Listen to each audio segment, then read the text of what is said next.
Hello नमस्कार, आप कैसे हैं। तो चलिए इस वीडियो के माध्यम से हम फिजिक्स के बेसिक क्लास के सारांश लेके आए हुए हैं। तो चलिए इस वीडियो के माध्यम से ये पर जितना बात लिखा गया है वो सबको मुँह ज़बानी याद करा देंगे। तो चलिए हम लोग बिना टाइम गवाए हुए इस वीडियो को स्टार्ट करते हैं। तो सबसे पहले देखिए ये फिजिक्स का है, ठीक। पहले परमाणु को देखेंगे। तो परमाणु हम लोग किसे कहते हैं, तो पदार्थ के सबसे सूक्ष्मतम कण को परमाणु कहते हैं। पदार्थ के सबसे सूक्ष्मतम कण को परमाणु कहते हैं। देखिए ये इसको आपको याद हो गया। परमाणु का खोज किस वैज्ञानिक ने और कब किए थे, तो परमाणु के खोज जॉन डाल्टन ने किए थे और 1808 ईस्वी में किए थे। तो इसको हम लोग कैसे याद रखेंगे, परमाणु का खोज जॉन डाल्टन, जॉन ट से आठ, आठ लास्ट में आठ, तो जॉन डाल्टन से आप 1808 ईस्वी को याद रखिएगा। तो परमाणु के खोज जॉन डाल्टन कब किए थे, तो 1808 ईस्वी में किए थे। उसके बाद देखेंगे इसका परमाणु का व्यास कितना होता है। तो परमाणु का व्यास होता है 10 के पावर माइनस 10 मीटर, 10 के पावर माइनस 10 मीटर, क्या 10 के पावर माइनस 10 मीटर या 1 एंगस्ट्रॉम। तो 1 एंगस्ट्रॉम बराबर 10 के पावर माइनस 10 मीटर। ये यहाँ से किसी भी प्रकार से क्वेश्चन घुमा के पूछ सकते हैं, तो आप सबके लिए सतर्क रहिएगा। यहाँ से ये भी पूछ सकता है कि 1 एंगस्ट्रॉम का मान कितना होता है, तो 10 के पावर माइनस 10, या ये भी पूछ सकता है कि 10 के पावर माइनस 10 किसका मान होता है। तो आप सबके लिए तैयार हो जाइएगा।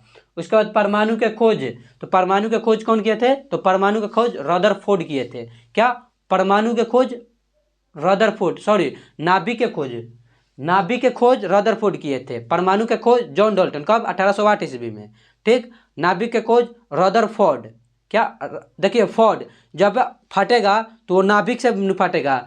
कोई चीज़ फटता है तो वो अंदर से फटता है तो वो बहुत विशाल होता है, तो नाभिक से फटेगा तो रदरफोर्ड, तो नाभिक के खोज रदरफोर्ड किए थे, ठीक। उसके बाद ये देखिए इसका मौलिक कण कितने होते हैं, तो परमाणु के मौलिक कण इलेक्ट्रॉन, प्रोटॉन और न्यूट्रॉन होते हैं। परमाणु के मौलिक कण इलेक्ट्रॉन, प्रोटॉन और न्यूट्रॉन होते हैं, ठीक। उसके बाद देखेंगे नाभिक के पदार्थों का घनत्व कितना होता है। तो नाभिक के पदार्थों का घनत्व होता है 2 गुने 2 इंटू 2 के पावर 9 इंटू 10 के power 17 kilo metre cube, kilo प्रति मीटर क्यूब, ठीक। यह आप मान इसको याद रखिएगा। उसके बाद देखेंगे नाभिक के आकार कितना होता है। तो नाभिक का आकार कितना होता है, तो नाभिक का आकार होता है 10 के पावर माइनस 15 से लेकर 10 के पावर माइनस 15, या देखिए अब ये यहाँ से ये भी पूछ सकता है 10 के पावर माइनस 15 किसका मान होता है, तो 1 फॉर्मी का मान होता है। तो ये भी पूछ सकता है नाभिक का आकार कितना होता है, 1 फॉर्मी ऑप्शन में दे देगा, या 1 फॉर्मी दे देगा, 10 के पावर माइनस 15 दे देगा, लास्ट में आपको दोनों आंसर बता देगा। तो ये आप सबके लिए सावधान होकर जाइएगा। फिजिक्स होता है कि सभी बहुत प्रकार से क्वेश्चन यहाँ से घुमा घुमा कर पूछता है, तो आप सबके लिए तैयार होइए। चलिए हम इसको एक बार रिवीजन करते हैं। तो परमाणु किसे कहते हैं, तो परमाणु पदार्थ के सबसे सूक्ष्मतम कण को परमाणु कहते हैं। तो परमाणु के खोज कौन किए थे, तो जॉन डाल्टन 1808 ईस्वी में किए थे, ठीक। उसके बाद है परमाणु का आकार यानी कि व्यास कितना होता है, 10 के पावर माइनस 10 मीटर यानी कि 1 एंगस्ट्रॉम होता है, ठीक। उसके बाद है नाभिक के खोज, तो नाभिक के खोज कौन किए थे, तो नाभिक के खोज रदरफोर्ड ने किए थे। नाभिक के खोज रदरफोर्ड, ठीक, नाभिक के खोज रदरफोर्ड। देखिए कितना लाइन आराम से बढ़ा है, नाभिक के खोज रदरफोर्ड, ठीक। उसके बाद उसका मौलिक कण इलेक्ट्रॉन, प्रोटॉन और न्यूट्रॉन होता है, ठीक, इलेक्ट्रॉन, प्रोटॉन और न्यूट्रॉन। उसके बाद ये पदार्थ के घनत्व है, तो 2 इंटू 2.29 इंटू 10 के power 17 KG by metre cube, या यहाँ पे ये भी दे सकता है कि केजी, ये मीटर क्यूब को इन्वर्स में ऊपर ले जा सकता है। उसके बाद नाभिक का आकार तो 10 के पावर माइनस 15 या 1 फॉर्मी होता है। तो चलिए दोस्तों हमें लगता है कि ये बात आपको सभी याद हो गया होगा। उसके बाद आगे देखते हैं। उसके बाद देखिए परमाणु के मौलिक कण इलेक्ट्रॉन, प्रोटॉन, न्यूट्रॉन होता है। तो पहले हम लोग इलेक्ट्रॉन के बारे में बात करेंगे, ठीक। तो इलेक्ट्रॉन का खोज कौन किए थे, तो इलेक्ट्रॉन के खोज जे थॉमसन ने किए थे। इलेक्ट्रॉन देखिए ये जे थॉमसन हम कैसे याद रखेंगे, तो किसी पदार्थ को आवेशित करने के लिए इलेक्ट्रॉन उत्तरदायी होता है। तो इलेक्ट्रॉन उत्तरदायी कैसे होता है, क्योंकि इलेक्ट्रॉन एक पदार्थ से दूसरे पदार्थ में आसानी से जाता है, तो जाता है तो जो से जे थॉमसन किसका खोज, इलेक्ट्रॉन के खोज। ये बात हम आपको ट्रिक से बता रहे हैं कि आप भूलिएगा नहीं। इलेक्ट्रॉन के खोज जे थॉमसन यानी कि वही जाकर किसी वस्तु का आवेशित करता है या ऋण आवेशित करता है, तो जो यानी कि जे थॉमसन, ठीक। उसके बाद देखिए ये किस पदार्थ, सॉरी किस प्रक्रिया के द्वारा इसको खोज किया गया था? तो आर्यन मिल्कन तेल बूंद, क्या तेल बूंद, तेल बूंद, तेल बूंद के प्रयोग द्वारा प्रोटॉन के इलेक्ट्रॉन के खोज किया था। तो यह हम लोग कैसे याद रखेंगे? देखिए तेल बूंद कैसे याद रखेंगे? थॉम्सन में हम तेल रखे हैं, थॉम्सन ठीक में हम तेल रखे हैं, वो ठोपे ठोपे मतलब जा रहा है। तो जो थॉम्सन इलेक्ट्रॉन के खोज और उसके बाद आर्यन मिल्कन तेल बूंद से किए थे। ठीक, उसके बाद आर्यन मिल्कन के द्वारा किया गया, तेल बूंद के द्वारा किया गया था, जे थॉम्सन इलेक्ट्रॉन के खोज किए थे। ठीक, उसके बाद इसको आवेश को देखेंगे। तो इलेक्ट्रॉन का आवेश कितना होता है? तो इलेक्ट्रॉन का आवेश 1.6 इंटू 10 के पावर -19 कूलम्ब होता है, यानी कि 1.6 गुने 10 के पावर -19 कूलम्ब होता है। उसके बाद इसका द्रव्यमान को देखेंगे, यानी कि मास ऑफ इलेक्ट्रॉन। तो मास ऑफ इलेक्ट्रॉन इसका कितना होता है?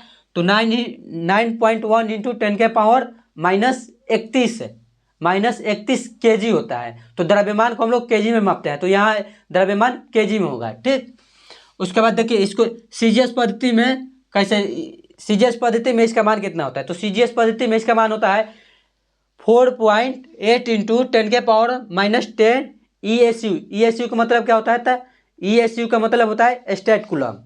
ठीक, तो सीजीएस पद्धति में इलेक्ट्रॉन का मान कितना होता है? तो 4.8 इंटू 10 के पावर -10 ESU।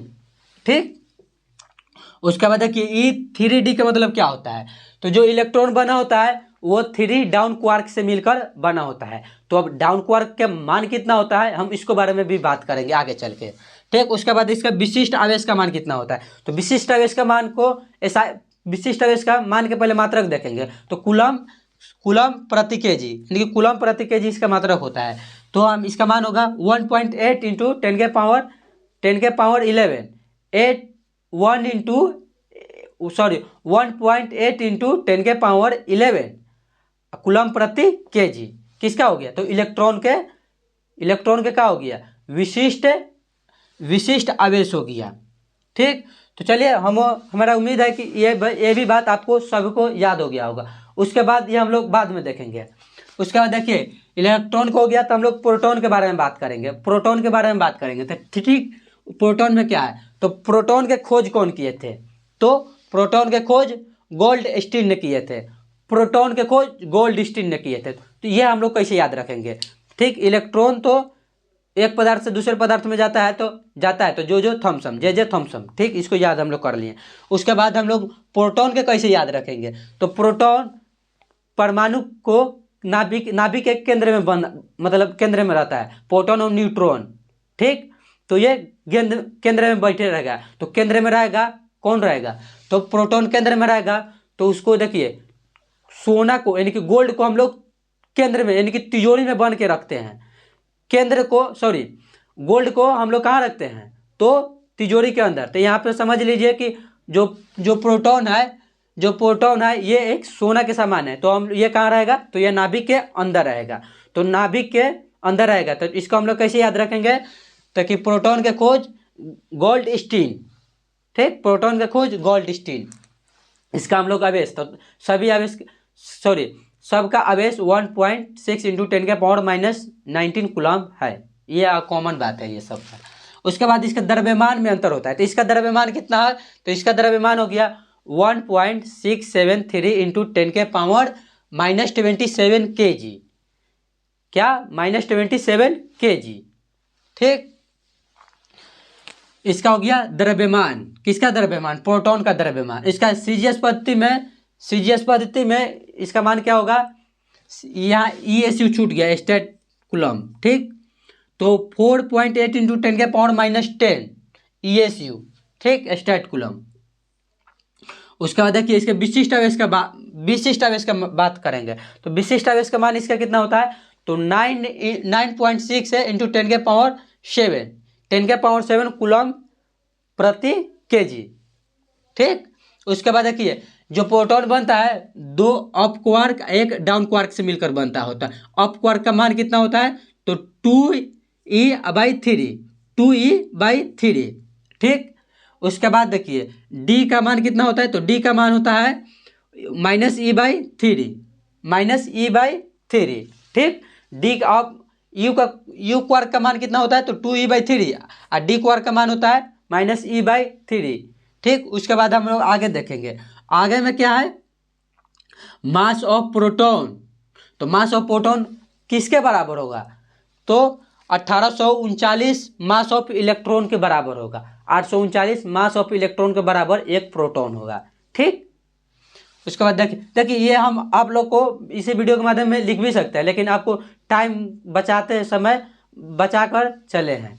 ठीक, उसके बाद देखिए इलेक्ट्रॉन प्रोटॉन हो गया। अब न्यूट्रॉन के बारे में बात करेंगे। ये सब बेसिक क्लास है, यहाँ से आपको फिक्स है कि कोई भी एग्जाम देने जाइए यहाँ से क्वेश्चन पूछेगा ही पूछेगा। ठीक, उसके बाद देखिए तो हम लोग प्रोटॉन के बात करेंगे। तो प्रोटॉन के खोज पहले कौन किए थे, सॉरी न्यूट्रॉन के बारे में बात करेंगे अब हम लोग। न्यूट्रॉन के खोज, तो न्यूट्रॉन के खोज जेम्स चैडविक, क्या किसका सॉरी न्यूट्रॉन के खोज जेम्स चैडविक ने किए थे। इलेक्ट्रॉन के खोज जेम्स चैडविक। उसके बाद इसका विशिष्ट उसका द्रव्यमान, तो प्रोटॉन का द्रव्यमान न्यूट्रॉन का द्रव्यमान लगभग सेम होता है। ये इसमें अंतर केवल यह हो जाता है, यहाँ थी प्रोटॉन में 3 था, न्यूट्रॉन में जहाँ 5 हो गया है, बस इतना ही का अंतर होता है। इसका विशिष्ट आवेश का मान 0 होता है। तो चले दोस्त, हमें उम्मीद है कि ये बात आपको सभी याद होगी। एक बार स्क्रीनशॉट ले लीजिए, उसके बाद हम इसके बारे में बात करेंगे। एक बार स्क्रीनशॉट ले लीजिए। तो 2 प्रकार के आवेश होते हैं। तो ये कौन बताए थे कि 2 प्रकार के आवेश होते थे, तो ये बताए थे ड्यूफ्जो। ठीक, ये वैज्ञानिक का नाम है। ये बताए थे कि आवेश 2 प्रकार के होते हैं। अब धन आवेश और ऋण आवेश कौन बताए थे, तो धन आवेश और ऋण आवेश बेंजामिन फ्रैंकलिन ने बताए थे। बेंजामिन फ्रैंकलिन ने क्या बताए थे कि ये आवेश से धन आवेश और ऋण आवेश होता है, ये बेंजामिन फ्रैंकलिन ने बताया था। उसके बाद हम लोग यहाँ मौलिक कण के बारे में बात करेंगे। बात किए थे कि इलेक्ट्रॉन, प्रोटॉन और न्यूट्रॉन 3 मौलिक कण होता है, लेकिन कुल उप मौलिक कण कितना होता है, तो कुल उप मौलिक कण होता है 35। तो चलिए, हमें पूरा उम्मीद है कि ये बात आपको सभी को याद हो गया। यदि याद नहीं हुआ तो ये वीडियो को एक बार और आप जाकर देख लीजिएगा, तो आपको पूरा कंठाग्र याद हो गया होगा। तो चलिए, यह वीडियो यदि अच्छा लगा तो अपने दोस्तों के पास शेयर करें, और यदि आप इस चैनल पर नए हैं तो चैनल को सब्सक्राइब करें। पूरे वीडियो देखने के लिए धन्यवाद।